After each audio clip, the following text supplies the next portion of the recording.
آئیے اب ایک کتاب ہے جس کا نام ہے رودات، یعنی وفاق المکاتب والمدارس کے قیام کا کیا مقصد ہے۔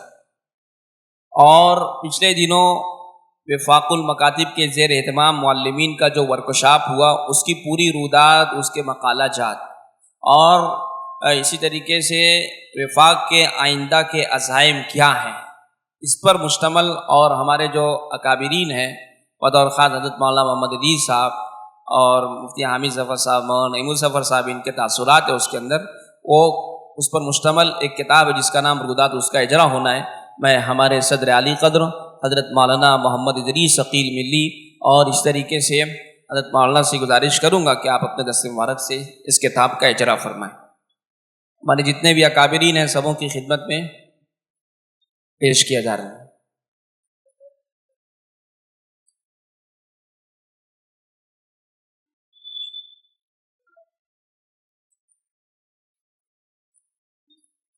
اب تک کل مکاتب کا ہمارے پاس اندراج تھا 202، ابھی تک الحمدللہ 1633 معلمات یہاں پر تشریف لا چکی ہیں، ماشاءاللہ بہت ہی خوشائند تعداد ہے۔ اب میں ہمارے صدر علی قدر شہر عزیز کے بزرگ عالم دین حضرت مولانا محمد ادریس ثقیل ملی قاسمی دامت برکاتہم سے درخواست کرتا ہوں آپ خطبہ صدارت پیش فرمائیں۔ اور ایک بات اطلاع کے لیے عرض ہے کہ ہمارے جو مہمان مقرر ہیں حضرت مولانا مختار سعید مدنی صاحب، دوپہر میں بھی انشاءاللہ آپ کا بہت ہی اہم خطاب ہوگا۔ جی ہمارے درمیان ہیں حضرت مولانا محمد ادریس ثقیل ملی قاسمی دامت برکاتہم۔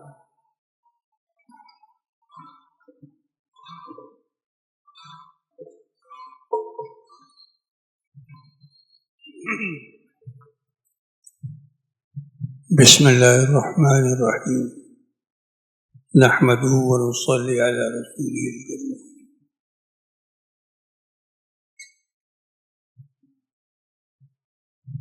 آج کے پروگرام میں تشریف لائے بزرگ عالم دین حضرت مولانا مختار سعید مدنی دامت برکاتہم، اسٹیج پر رونق افروز تمام علماء حفاظ اور حاضرین جتلا معلمات جو اس وقت یہاں تشریف لائی، سب سے پہلے میں اللہ کا شکر ادا کرتا ہوں کہ اس کی توفیق سے یہ بڑا کام وجود میں آیا اور دن بدن آگے بڑھ رہا ہے۔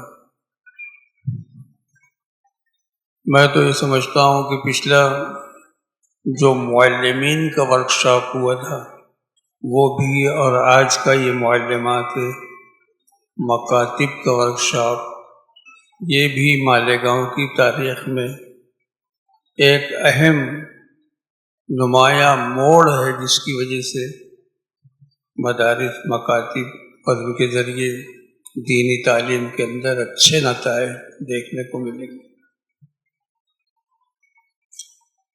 آج کا یہ پروگرام جب سے جاری ہوا بہت سی تقریریں ہوئیں اور بڑی قیمتی باتیں بیان کی گئی۔ معلمات سے یہ گزارش کی گئی تھی کہ اپنے ساتھ کاغذ قلم لے کر آئیں اور اہم باتیں نوٹ کریں۔ امید ہے کہ معلمات نے اس پر عمل کیا ہوگا۔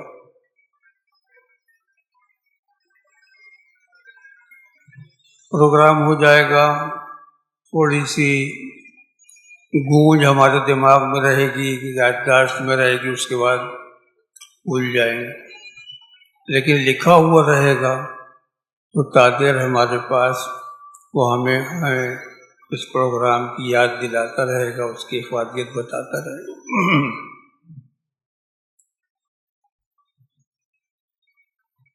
آج کا یہ پروگرام جیسا کہ سب جانتے ہیں کہ مکاتب کی معلمات کا پروگرام،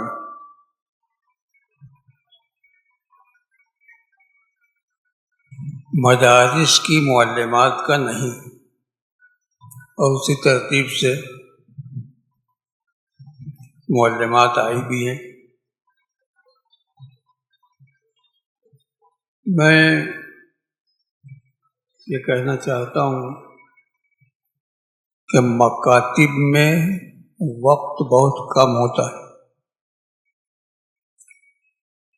کچھ مکاتب صباحی چلتے ہیں، کچھ شام میں، کچھ شبینہ، وقت بہت کم رہتا ہے۔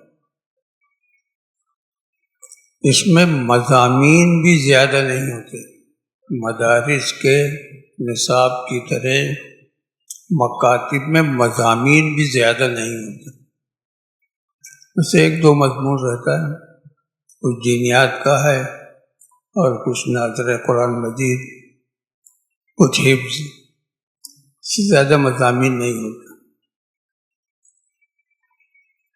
اور ان مکاتب کے اندر پیریڈ سسٹم سے، جیسے بڑے مدارس میں یا اسکولوں میں معلمین معلمات آتے جاتے ہیں، ویسا بھی نظام نہیں ہوتا۔ ایک معلمہ پڑھانے بیٹھی تو پورا وقت وہی پڑھائے گی، کسی اور معلمہ کے آنے کی بات نہیں ہوتی۔ اس مکتب کو، اس کلاس کو سنبھالنے کی جو ذمہ داری معلمہ کے اوپر ہے وہ دو ہے۔ ایک تو یہ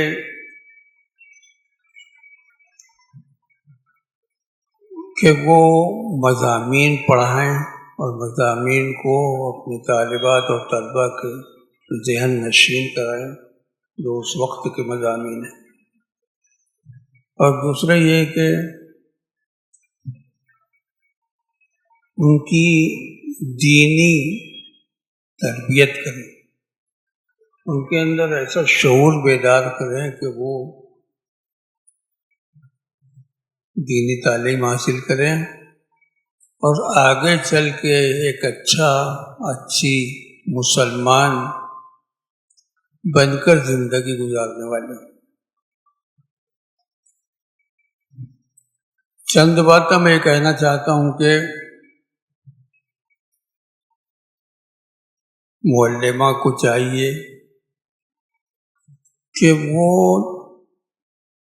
طلبہ طالبات کے مکتب میں آنے سے پہلے خود حاضر رہے۔ یہ نہ ہو کہ وہ تاخیر سے آئیں اور بچے بچیاں اس وقت دھوم مستی کرتے رہیں، جیسا کہ عموماً ہوتا ہے۔ پڑھانے والی یا پڑھانے والا دیر سے آئے گا تو بچے جو آ چکے ہوں گے وہ دھوم مستی کریں گے۔ اس لیے معلم معلمہ کا کام یہ ہے کہ وقت سے پہلے وہاں حاضر ہو جائے۔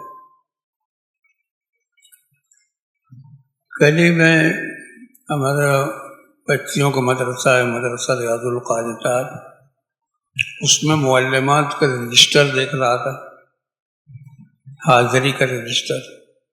8 بجے کا ٹائم ہے تو کئی معلمات 8 بجے کا ٹائم لگا رہی ہیں، کہیں 8:04، 8:05، 8:10۔ میں نے کہا اب یہ نہیں ہوگا، اب 5 منٹ پہلے آنا ہے۔ اگر 8 کا ٹائم ہے تو 8 سے 5 منٹ پہلے آنا ہے۔ تم وقت پر حاضر رہو گی تو بچے بچیاں بھی وقت پر آئیں گے اور سبق شروع ہو جائے گا۔ تم دیر سے اگر آئیں گے تو پھر بچے بھی دیر سے آئیں گے، سبق بھی دیر سے شروع ہوگا۔ اس لیے اس کی پابندی ہونا چاہیے کہ معلمات ہوں یا معلمین وقت سے 5 منٹ پہلے پہنچنے کی کوشش کریں۔ عین وقت پر آئیں گے تو وقت پر شروع نہیں ہو سکے گا۔ دوسری بات،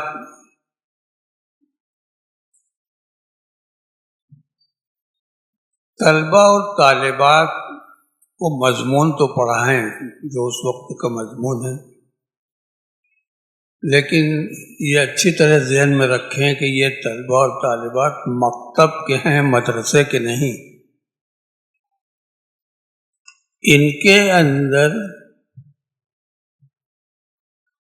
طلب علم اور دین پر چلنے کا شوق اور شعور پیدا کرنا بھی ضروری ہے.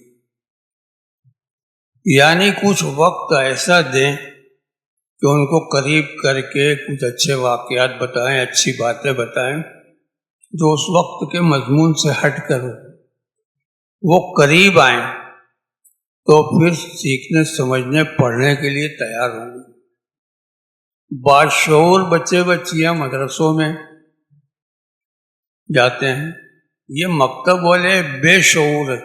ابھی ان کے اندر شعور پیدا کرنا ہے اور دینی تعلیم کی رغبت پیدا کرنا ہے تاکہ پھر یہ آگے چل کے دین کے اوپر قائم رہیں اور اس کے ذریعے سے اپنے گھر میں بھی اور باہر بھی دینداری کے ساتھ رہیں اور تا حیات وہ دیندار بن کر رہیں. اس کی فکر کرنی پڑے گی. اس لیے میں چاہتا ہوں کہ معلمات یہ چند باتیں یاد رکھیں اور اس پر عمل کرنے کی کوشش کریں. باقی یہ پروگرام بہت اچھا چل رہا ہے ماشاءاللہ، شام تک چلے گا. اس کے پیچھے زبردست محنتیں ہیں، زبردست محنتیں ہیں جس کا ہم آپ تصور نہیں کر سکتے.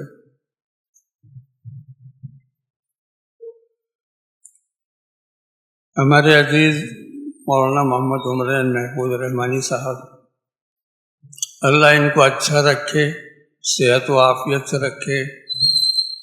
ان کے اندر جو تنظیمی صلاحیت ہے، کوئی کام کرنا کیسے ڈھنگ سے کرنا، اس کو لے کر وہ اپنے ساتھیوں کے ذریعے سے یہ بڑے کام انجام دے رہے. پھر ایک بڑا طبقہ ان کے ساتھ میں ہے جو شب و روز ان کی محنتوں کو کامیاب کرنے میں لگا ہوا ہے. بہت بڑی بات. میں نے ابھی سنا کہ رات میں بھی 1-2 بجے تک یہاں لوگ کام کرتے رہے اور صبح فجر سے پہلے بھی حاضر ہو گئے. ہم تصور نہیں کر سکتے کہ ایسا پروگرام کرنے کے پیچھے کتنی محنتیں ہوتی. اس لیے ان سب حضرات کی محنتوں کی میں قدر کرتا ہوں، دل سے ان کے لیے دعا گو ہوں کہ اللہ تعالیٰ ان کی محنتوں کو قبول فرمائے اور جو وہ خواب سجائے ہوئے ہیں کہ اس کے ذریعے سے مستقبل میں اس کے فوائد اور اس کے ثمرات نظر آئیں گے، اللہ تعالیٰ اس کو پورا فرمائے. اور میں چاہتا ہوں کہ آج یہ پروگرام ہوا، کچھ وقفے کے بعد پھر پروگرام ہونا چاہیے. اسی طریقے سے تربیت کا معاملہ مکمل ہوگا. ایک پروگرام سے کچھ تربیت نہیں ہو جائے گی. اس لیے وقتاً فوقتاً معلمین معلمات کو جوڑتے رہنا پڑے گا، تب کہیں جا کر اس کے اندر کامیابی ہوگی. اور یہ کام جو ہے مالیگاؤں کی قسمت میں اللہ نے رکھا ہے. دور نزدیک بہت سے شہر ہیں، مدارس ہیں، مکاتب ہیں، لیکن اس انداز سے سوچنے والے نہیں کہ سب کو جمع کر کے ان کی تربیت کریں اور کس انداز سے ان کو پڑھانا ہے وہ معلومات دیں. مولانا مختار سعید صاحب اور جیسے علماء نے اپنی زندگی کا نچوڑ بتا دیا اور ایسے لوگوں کو بلا کر ان کے تجربات سننا، اس کے ذریعے سے بھی بہت کچھ تبدیلی آ سکتی ہے. اللہ تعالیٰ اس پروگرام کو کامیاب فرمائے اور اس کے اثرات دور دراز تک پہنچانے کی توفیق عطا فرمائے. وآخر دعوانا الحمدللہ رب العالمین. جزاکم اللہ احسن الجزا.